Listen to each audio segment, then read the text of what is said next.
Hello, everyone. Welcome to the Peter Purvis podcast. You know, over the 60 or so years that Blue Peter has been in existence, there have been a lot of Blue Peter presenters, many of whom have gone on to great success in a variety of different ways. My guest today went on to become a well-known presenter in the United States, hosting, amongst other things, Miss World for television.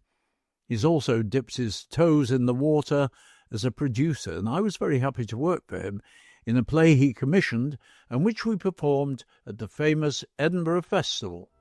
He is my very good friend, Tim Vincent. Tim, you've got this wonderful appearance of being a handsome, cool, suave, sophisticated man about town. Didn't start like that. I mean, you're a country lad from northwest Shropshire, more Welsh than English. How did it all begin for you? Thank you for the compliments. Any compliments that I receive off you. No, I call it the Rolls Royce of presenters. Oh. Very honoured to be on your podcast. But I was born in Wrexham, North Wales, which is garnering a lot of attention now because of Ryan Reynolds buying the team. Yeah. Successively going up through the different leagues. So a lot of attention is now on Wrexham. But I was born and bred there, so I'm Welsh. And in fact, 3 years ago, I bought a small holding back in Wrexham. So I spend a little bit of time going up there as well now. It's a nice part of the world. I've been filming up there recently with a company in Oswestry, who I think have now moved to Wrexham. But anyway, what we filmed has not been seen, and I don't know if it ever will be. We'll see. I was waiting for the phone call because I think he was staying at the Isekoid Hotel or somewhere around there, which is very close to the place I bought. Yes, I think that's right. We were. Yes, we were.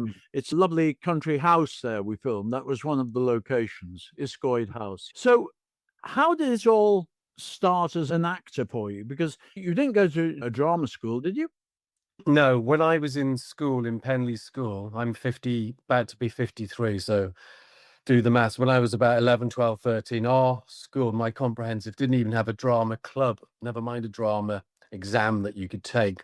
But luckily for me, and it shows you got to be in the race to win it.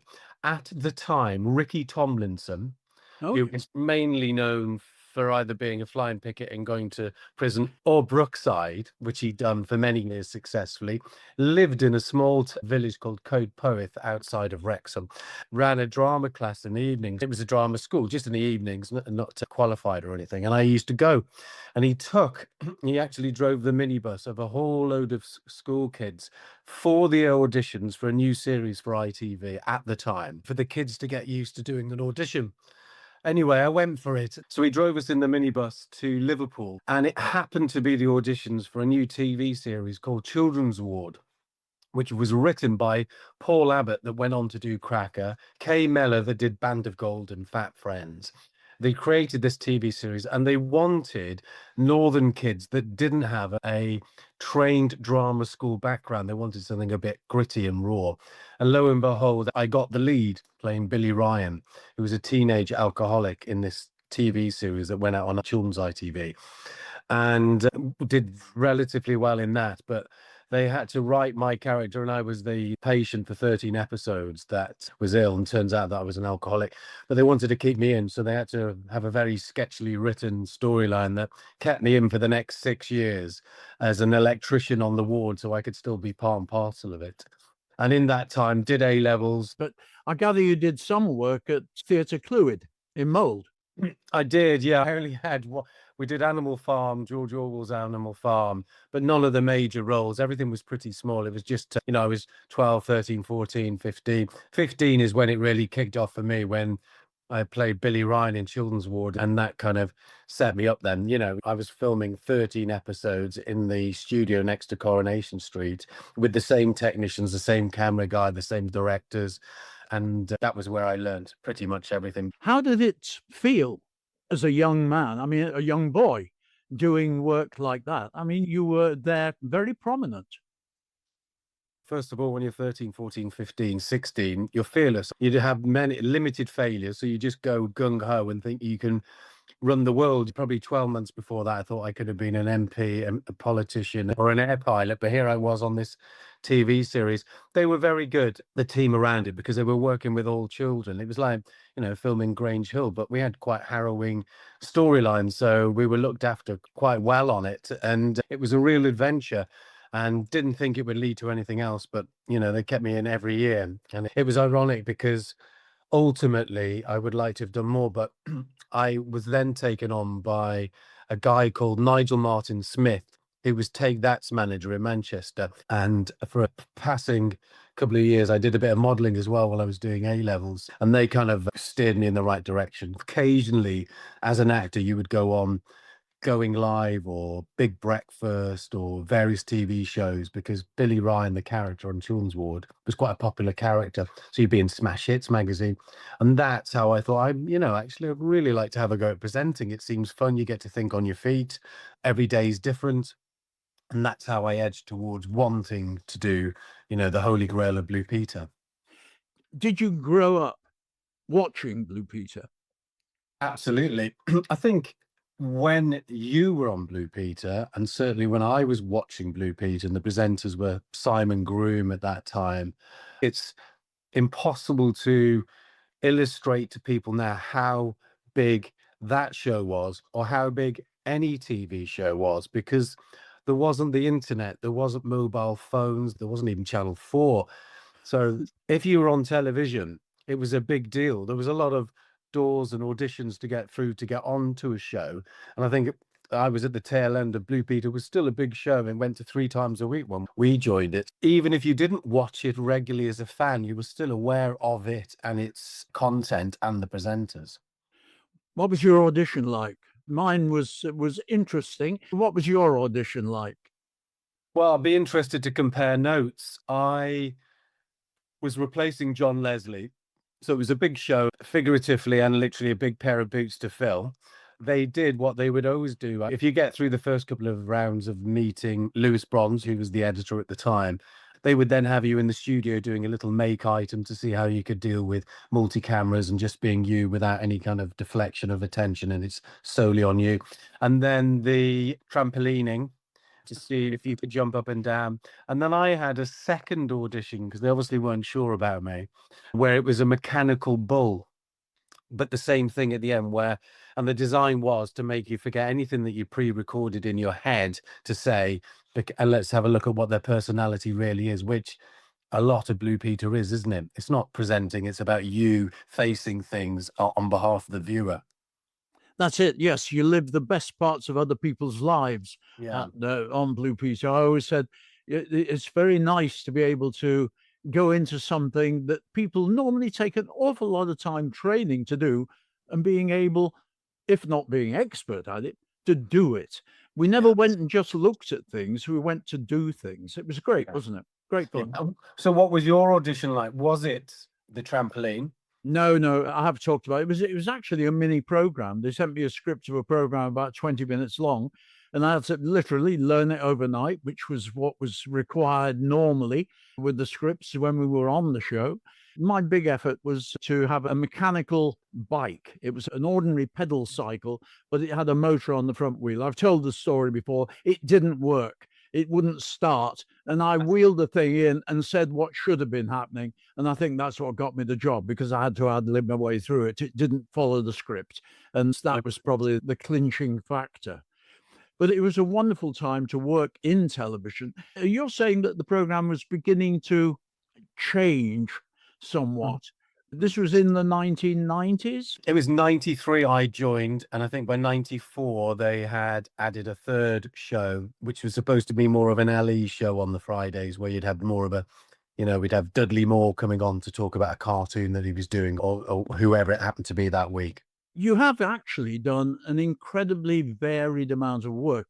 I'll go on later to talk about your time in America, because you became certainly pretty well known in America. Before you got there, I know that you did things like pantomime. Was that before Blue Peter or after? It was after Blue Peter. When we were on Blue Peter, I would imagine it's the same with you. Those contracts were pretty tight. So you had very limited time to do anything.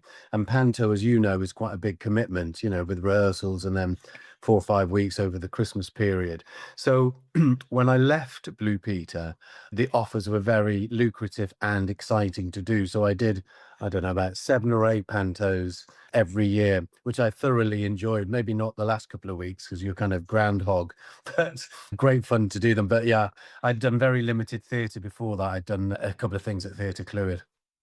When you were at Theatre Clwyd, who was the artistic director? Was it Peter Rowe?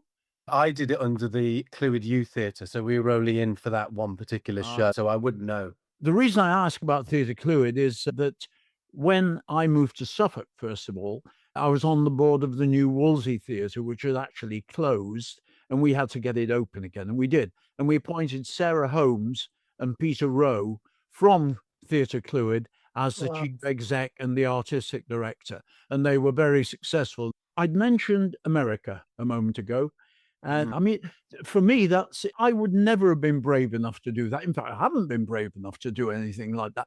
What took you there, and what happened when you did get there? I don't know how it was for you post Blue Peter. When I left Blue Peter, I had a deal with BBC for 2 years where I co-hosted Close Show, carried on with the acting, doing Dangerfield, playing Marty Dangerfield for 2 years, and a couple of other little bits and pieces for the BBC, but it was all purely BBC.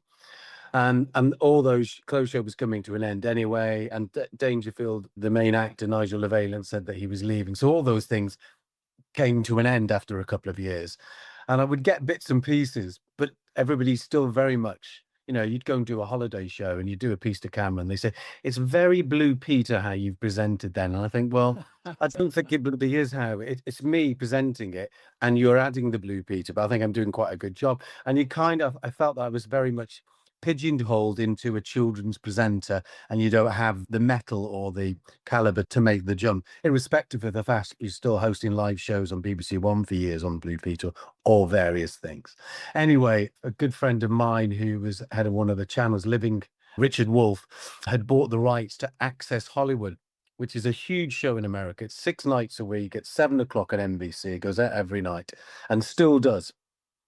He bought the British rights and he wanted a British presenter, male and female, to host the footage that they had from America to give it a British feel to it. And that's what I did. Part and parcel of that was we were sent out to Los Angeles to see the main show being hosted. And of course, you're out in America, Hollywood, there's limos picking you up. They film it on the Johnny Carson studio. There's a star on the floor. The exec producer, Rob Silverstein's parking spot was 2 down from Jay Leno's. You're on the lots and Warner Brothers and all this kind of stuff. So absolutely enamored. The Americans started to use me back in the UK to go and interview Tom Cruise or Elton John or Madonna or whoever it happened to be at the time. Liked what I did. And then I made myself completely available at any point and went out to the States a couple of times. And then they said, oh, well, we'd like to try you out. It was a big show, a lot of jumps. And they said, why don't you come and do this little red carpet? They do red carpets the whole time in Los Angeles. It just happened to be my good luck on that red carpet. Robert Downey Jr., he's now famous for all his films, but at the time, he dropped out of doing any films. He'd had a lot of bad press about drugs and stuff, and he dropped out of it. And he'd happened to turn up to the premiere of this film. When you do red carpets, after a while, you kind of think, we've got the big stars, let's wrap up the crew now and go and feed what we've got. But because I was new to it and keen to do anything and interview anybody, we were still waiting there. And the producer went, my God, it's Robert Downey Jr. He hadn't been seen on anything for ages. And he happened to have a little brown paper bag with him of sandwiches. So he ambled over, had a little chat with him. And it was one of the leads on the show that night because Robert Downey Jr. So I was put in parcel with this thing. Then they said, well, we seriously want to try you out. Will you come out to the Venice Film Festival and do a week out there? And you're interviewing Steven Spielberg and Denzel Washington and Angelina Jolie and Will Smith and all these amazing things. It's a bit like Blue Peter. You're at the forefront of all these amazing moments. And then they tried me out for a month in New York. And at that point, I think it was very good timing. They loved the Brits. It was around the time that Simon Cowell X Factor had started. The Americans were very welcoming to people coming over, and it just fitted. And they got my sense of humor. And consequently, I did 3 years in the States. I hosted another show for NBC called Phenomenon. And when I decided to move back to the UK, they very graciously wanted me to continue to film with them, and I have done. In fact, I even filmed something for them. It's all changed now, but 15 years later, or nearly 20 years later, up until last year, I was still doing red carpets for them. But all those shows have very much changed now. There's no breaking news. Everything's on your phone.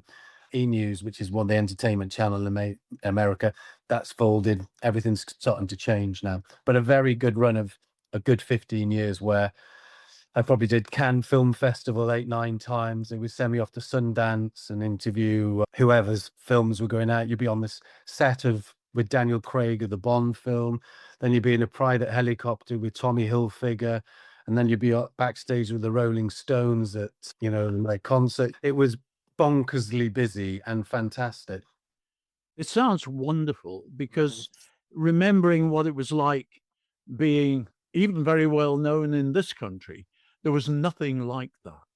I remember talking to Peter Capaldi not so long ago when he first, well, it is quite a while ago now, but when he first was playing Doctor Who, he said to me, I'm so glad this didn't have to happen to me when I was younger, because he's been flown around the world first class to publicize the show and everything else. I was in Doctor Who way back in the 1960s. Wow. And I got paid £30 a week and no fancy nothing. I mean, it just wasn't. And Yeah. I knew exactly what Peter was saying because Yeah. he was being treated absolutely like a king. And I get some of that feel from you about talking about America.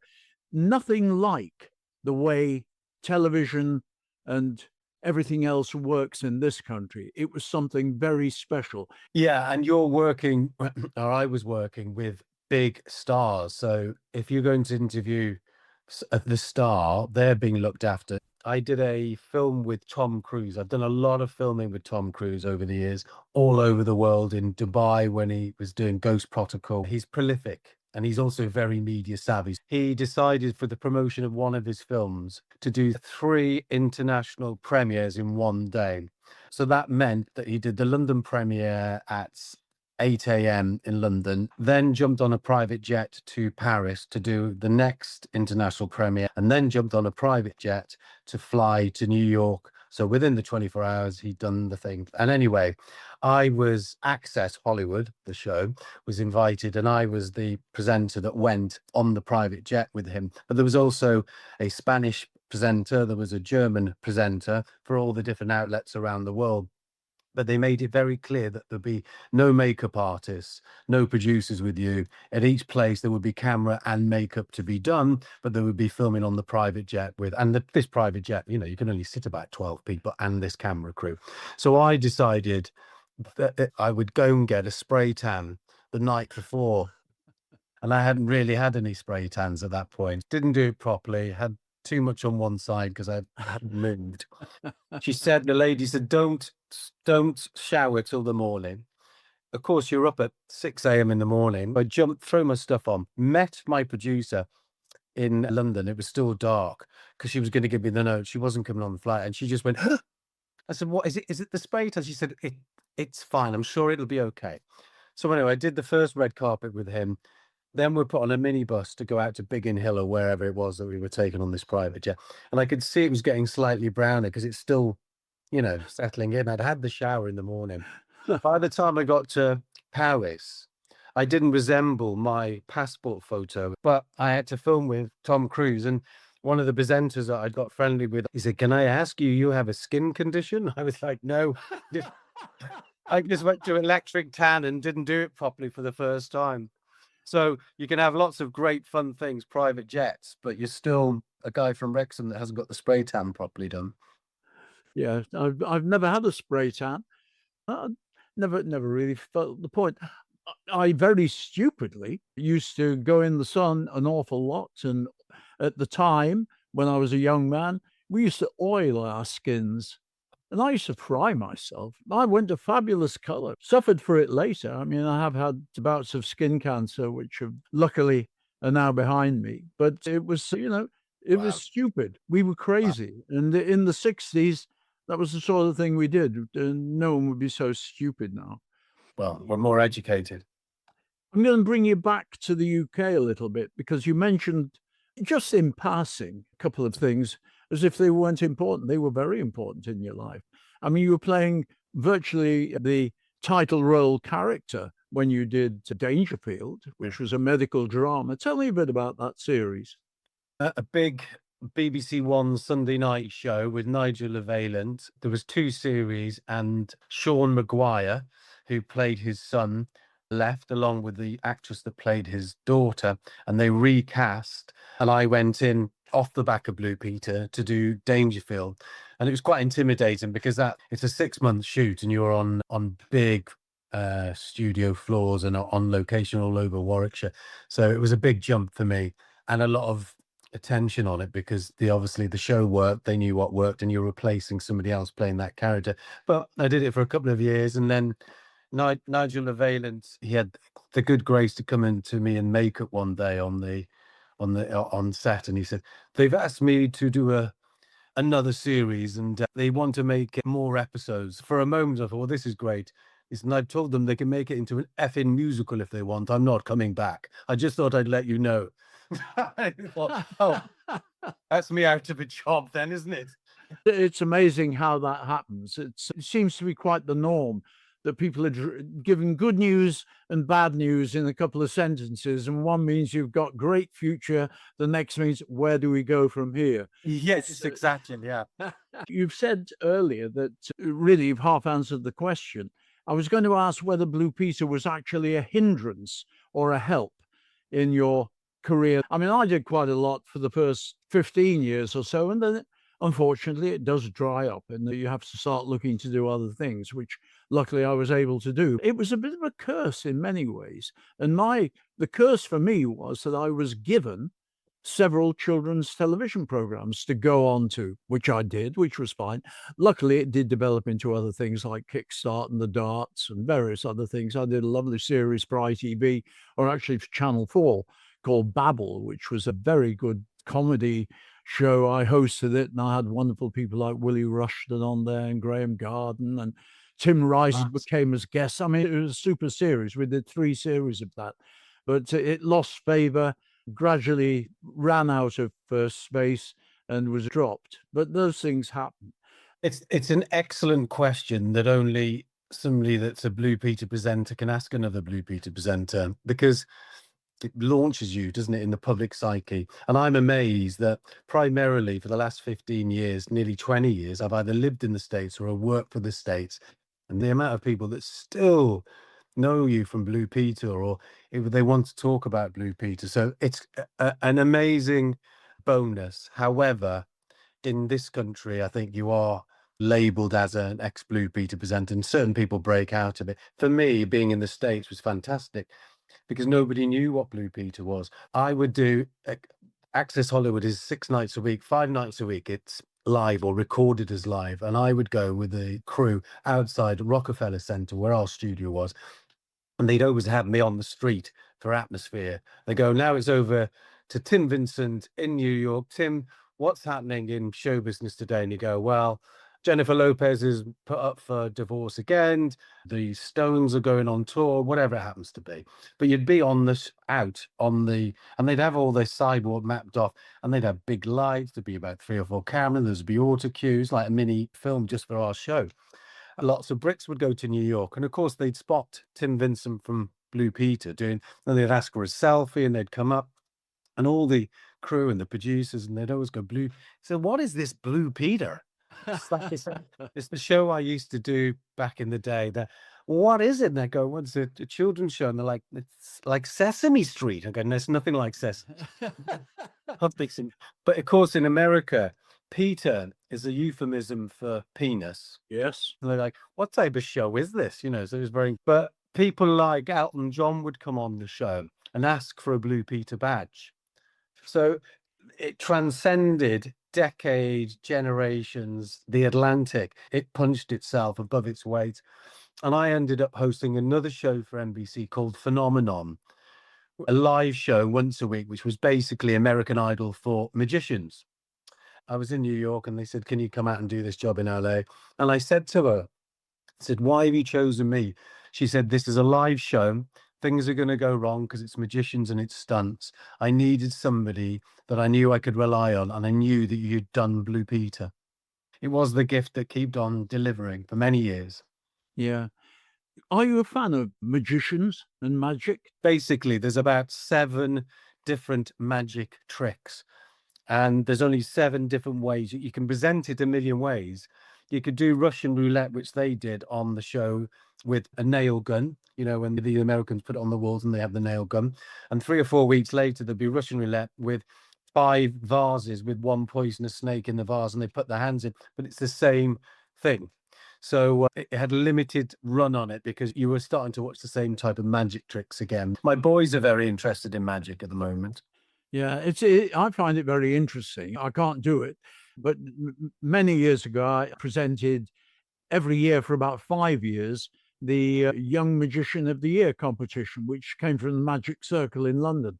Oh, And wow. I mean, it was fascinating. When I was directing pantomimes, I did direct a pantomime with Paul Daniels, who was a superb magician, wonderful. It was very sad, actually. We did it in Bournemouth, and it was a fabulous performance. It was Dick Whittington. He played Fitzwarren, Yeah, Alderman the Fitzwarren. baddie's sidekick. Yeah, and he was just tremendous. I think it was one of the best pantomimes I directed, and he and Debbie were both in it. We got fabulous reviews, fabulous ones, and nobody came.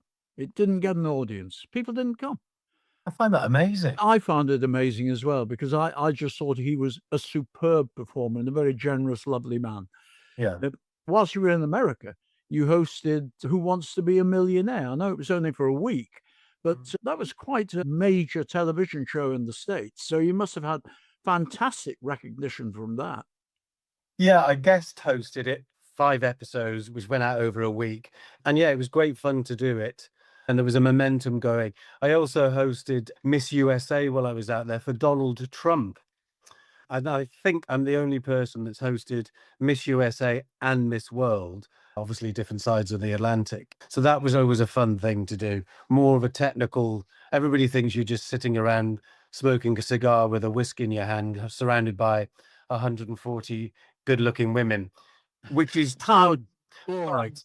About 130 of them can't speak very good English, and it's a 2-hour live show on that all the people don't work together the rest of the year, so everybody comes together. There's a few hairy moments when you do it because it's live, but again, a fun thing to do. Speaking of live, it was still live when you did Blue Peter, wasn't it? Yeah, but I might doff my hat to you and Val and other presenters that didn't have autocue, because I don't know how you could have possibly have done that show regularly live without autocue. I did it for 10.5 years like that. How do you memorize all those lines and scripts and facts and figures? When I was in repertory in the theatre, I did 2 years in weekly rep. That meant a new play every week. And although we had a couple of weeks off in the year, we did about 96 plays in 2 years. Now, some of the parts were very small, some of them were quite big. So, and not all suited you. I mean, sometimes it must have been absolutely rubbish in the performance. Every now and again, there'd be something really good. But that was a huge amount of learning and not getting confused between the plays that you do. You're playing one in the evening, rehearsing another one during the day. And on Monday night, every Monday, you're on the first night of a new play. I mean, that was great experience, wonderful training. I didn't go to drama school either. That was my training. So doing Blue Peter and learning a 25-minute script, in the end, at the beginning, it was a bit nerve-wracking, but in the end, I would get the script, I would skim it to see how much I had to do in the program, and didn't try learning it until I was on the set. So when we got in, The day that the show went out, getting in at 10 o'clock in the morning, I didn't start learning anything until I blocked it on the set. And you learned it as you went, and you absorbed it. You just, You're playing down a big skill there, because some of those episodes, and I can't imagine it must be the same, there's a lot of historical facts or figures or names and pronunciations of names to get right, and guests that change, and a camera doesn't get to you in time. So I used to say, when they used to do it in the early 90s, that I don't know how they did it before, because even if there was a bit where you didn't have the camera with auto cue, was the whole point of that bit of the show that you'd be worried about remembering just that section that you'd have to memorize, never mind the whole of it. it kept it very natural. The nice thing about it, and Biddy Baxter, who was our editor, insisted and kept on reminding us, look at the person who's talking. Because when autocue's there, everyone's locked on it. If you're on the screen with two people and there's autocue, both are looking at the autocue. They don't look at each other. No, it's very true. So we got a natural interaction, which I always thought was really good. Well, we've got to talk about how lucky I was that you and Val and Mark Curry and Peter and various people came to do the Blue Peter show. You're talking about one scene on Blue Peter. Now, this was a lovely play written by the lovely Tim Whitnall, and you produced it. Now, a producer who used to do the pantomimes that I did many years ago, Paul Elliott, Paul always said the thing about producing is you don't use your own money. I've learned that now. You produced it. Yeah.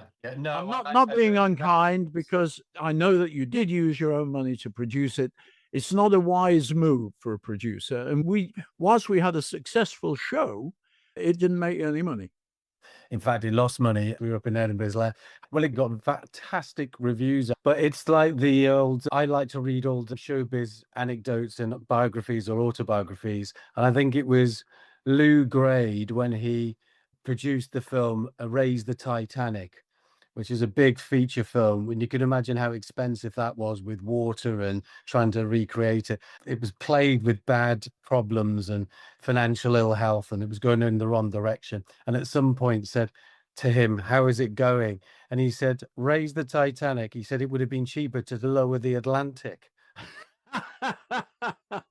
That was a bit like, I've got a friend who's in the producers in the West End at the moment, and the whole premise of the producers is to produce something that's going to lose you money, and you see them, watching how the ticket sales are doing and all that stuff. And that's what I ended up doing for the whole 3 weeks. How many people are coming in? Are we going to break even and all that kind of stuff? That said, what an amazing experience to have us all together. It was a great script. You guys did amazing, and it was a very, very moving in moments and very funny. It was great fun to do. I mean, it really was a real pleasure. And we did have one gentleman who wasn't a Blue Peter person in there. That was Mark Crowe. Yes, fantastic. He was brilliant. And he came in and joined us. He remains a friend. I'm still in touch with him, certainly on Facebook. He was the super glue of it all, wasn't he? He kind of worked around. And if anybody that hadn't seen it, the premise is that all the Blue Peter presenters, yourself, Janet Ellis, Mark Curry, Peter Duncan, all arrive in a green room backstage to accept an award for Blue Peter, a Lifetime Achievement Award. And you all play versions of yourself. Presenters are showing off about who's doing what work. Has somebody got a drink problem? And then it goes into a fun thing about what was Blue Peter and how big it was and why it worked and what everybody's memories were. And you had you could hear a pin drop every night when you did your standalone piece about John Noakes and your experiences. It was fantastic, very moving. Oh, bless you. That's very kind. I love doing that. The silence that came from the audience was, I felt it on stage, and it was a wonderful feeling for me, as well as moving for the audience. I was thrilled with that. I really was. Towards the end, the silence was because there was nobody there. That's not true. It isn't true. I'm joking. For that particular venue, which wasn't the best, we had good audiences. It wasn't in the best place. It was up there in the assembly rooms, which was a very nice place. It was interesting because our performance was followed every day by Sylvester McCoy doing his play. I mean, these things at the festival were wonderful. The Fringe is just a fantastic experience. So Mm. not only the performing was good, but Edinburgh was a great experience. Yeah, absolutely. It's very cosmopolitan, isn't it, up there? And there's lots to do. Well, I'm very grateful that you did present it. Tim Whitnall, who wrote it, he's won awards for various bits of writing that he's done over the years.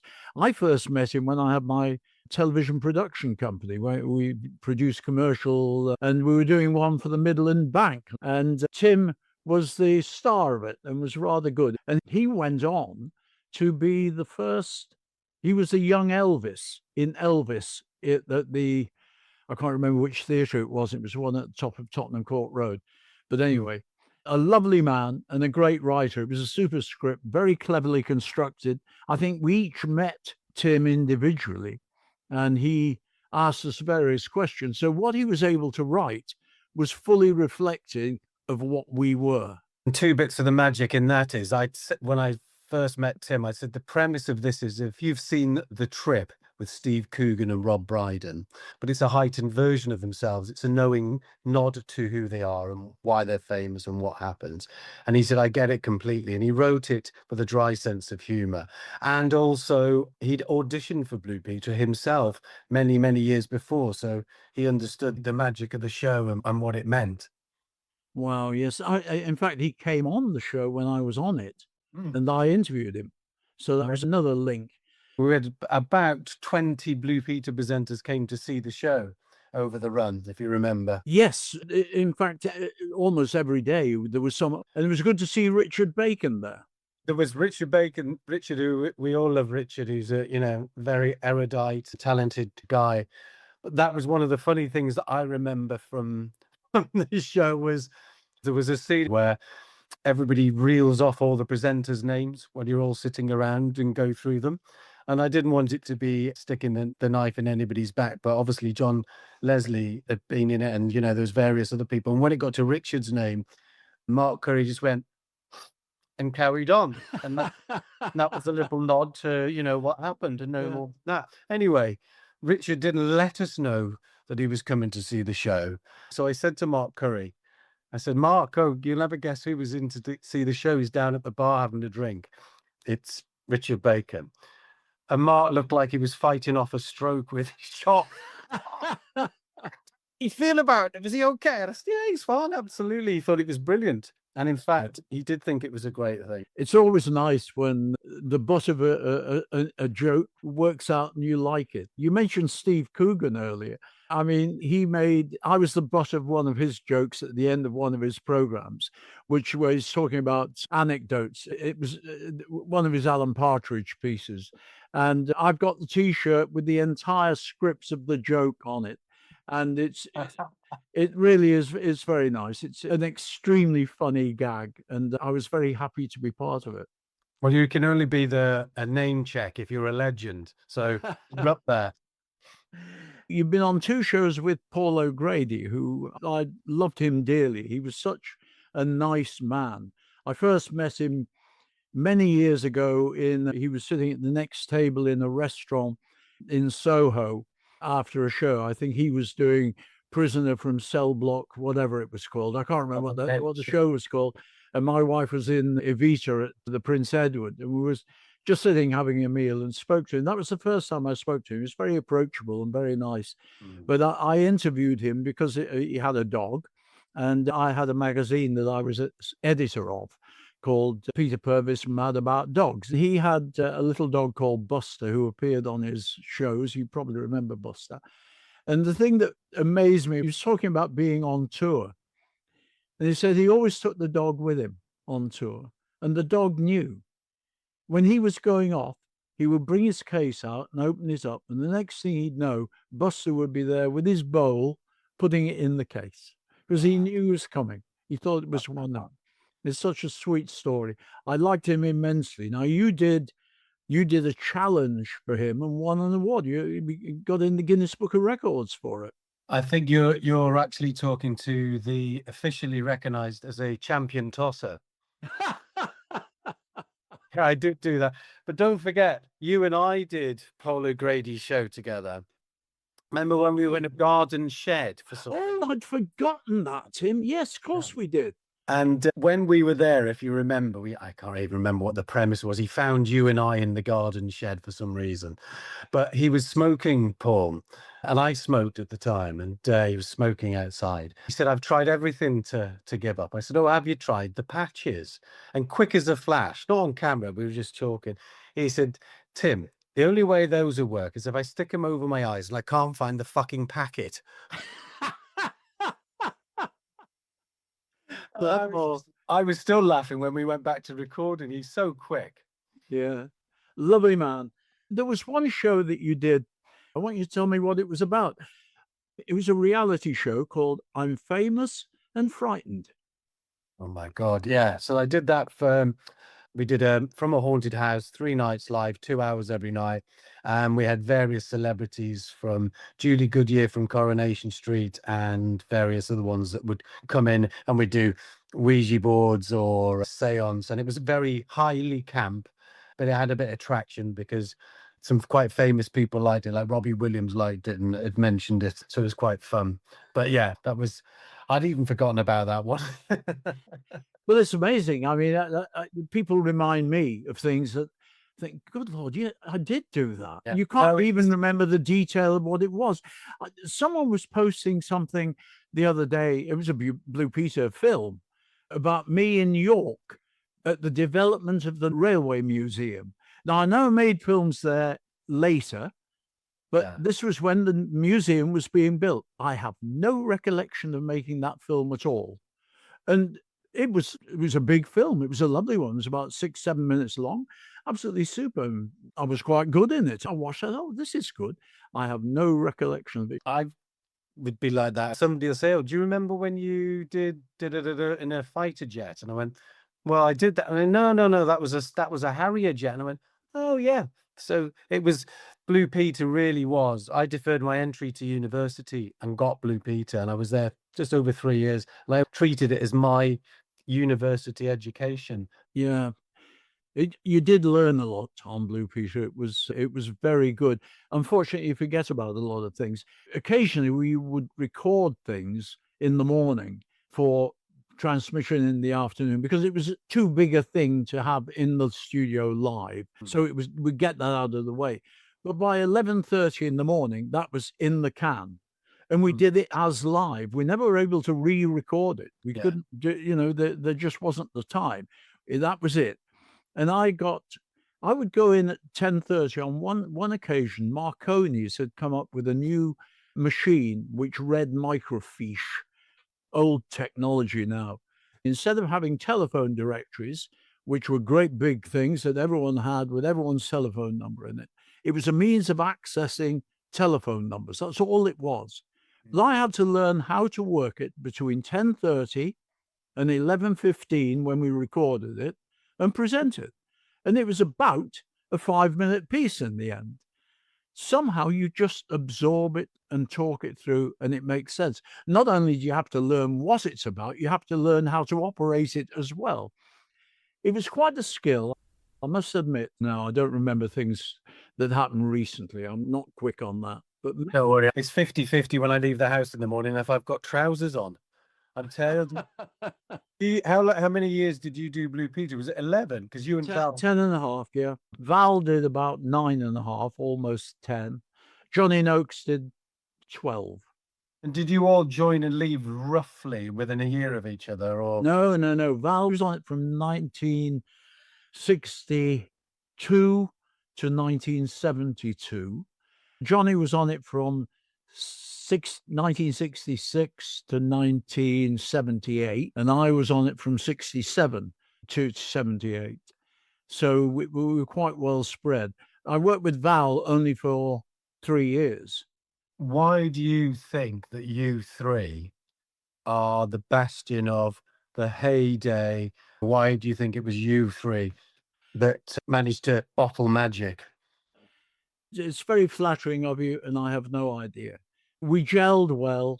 And in fact, when Leslie Judd joined, I mean, she was equally part of a team that worked very well. Yeah. In 12 years, there were only 4 presenters. That never happened at any other time. People kept on changing. And I think at that time, it meant that kids don't like change. And so a children's program that keeps the same people together for a long period of time, that really was the glue that held it all together. That's the reason.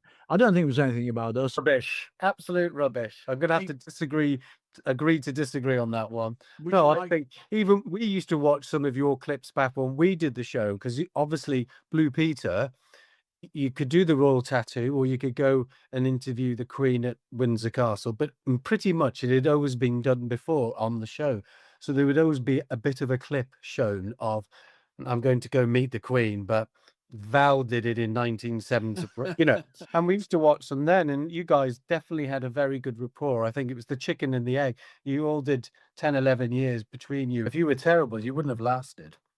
No, that's true. I always felt that the contract would not be renewed, but it always was. And in the end, it was at my request that I left. I came back from a holiday and thought, I don't want to do this anymore. I think I must move on. It's a lovely job. It was you know how good a job it was. Yeah. And it really was at that time. It was groundbreaking. It was a wonderful job.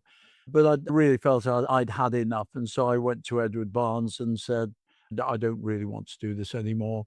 And when can we make it a comfortable departure? And he said, well, will you stay until Easter? And I left at Easter. Johnny left in the summer following. Really seismic, because people always, there was prior to you guys and then after, there was definitely a change in the show then.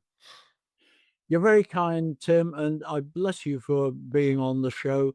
It's been a real pleasure for me. We become friends over the years gradually, and it really gelled back in 2018 when we were in Edinburgh. That was an absolute highlight for me. This has been another. Thank you very much for joining me on the show. Thank you. And I think we should trademark Rolls Royce of TV presenters, which you saying it was a highlight for you to do that show. As you know, I said, I'm only doing the show if you will be in it. And there was a little overlap of some work that you already had. And we worked around that, and forever grateful that you did it and everybody had a great time. So maybe we can do it again at some point, but not with my money. Thanks ever so much. Till the next time, Tim. Thank you. Now, don't forget, you can listen to the Peter Purves podcast wherever you catch your podcasts, including Apple, Spotify, and Amazon. Do follow so as not to miss future episodes, and leave us a comment and rating. And most importantly, if you've enjoyed your time with us, share with friends to help us build our community. Take care, everyone. Adieu.